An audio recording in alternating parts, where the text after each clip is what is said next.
Hybrid যেটা আমরা এখানে প্রোডাকশন করি তার কিন্তু জেনেটিক কম্পোনেন্ট যে প্যারেন্ট ম্যাটেরিয়াল এটা কিন্তু 100% আমরা ইম্পোর্ট করে নিয়ে আসি। তার মানে আমরা স্বয়ং সম্পূর্ণ না। আমরা যে কোনো কারণে যে কোনো দেশের সঙ্গে যুদ্ধ হোক যে কোনো কারণে যদি তারা ওই বীজ না দেয় আমরা কিন্তু অন্যরকম একটা সমস্যায় পড়বো, যেটা কিন্তু আমাদের কূটনৈতিক তৎপরতার মাধ্যমে আমাদের এই জেনেটিক কম্পোনেন্টগুলো নিয়ে আসা উচিত।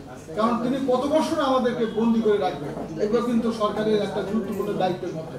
তারপরে এলডিসি যদি হয়ে যায়, প্ল্যান্ট ভ্যারাইটি একটা এমন ভাবে করা হয়েছে, এমন দুর্বল নাজুক যে আমরা যারা বীজ ইন্ডাস্ট্রি আমরা এখানে যারা করছি তাদের বীজ ইন্ডাস্ট্রিটা থাকবে না।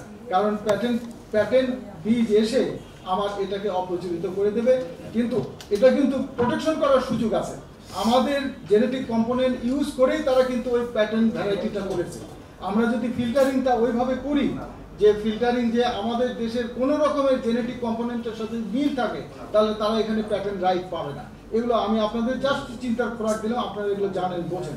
এই ঈদে জামা জুতো অ্যাক্সেসরিজের ডিসকাউন্ট।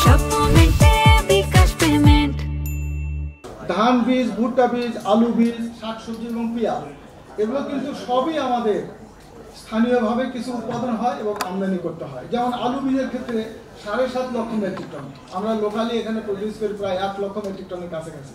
ধানের বীজে যেটা হাইব্রিড যেটা আমাদেরকে রেগুলেশনারি চেঞ্জ আনতে পারে, কারণ আমাদের 72% জমিতে আমাদের ধানের চাষ হয়।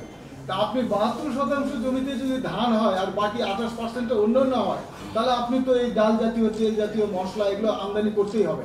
আমাকে এখানে অবশ্যই হাইব্রিড এবং উচ্চ ফলনশীল ধান দ্বারা 30% প্রোডাকশন বাড়াতে হবে, ইভেন মোর দ্যান 30%। তাহলে আমার 30% ল্যান্ড বেঁচে যাবে, ওই ল্যান্ডে আমরা এগুলো করবো।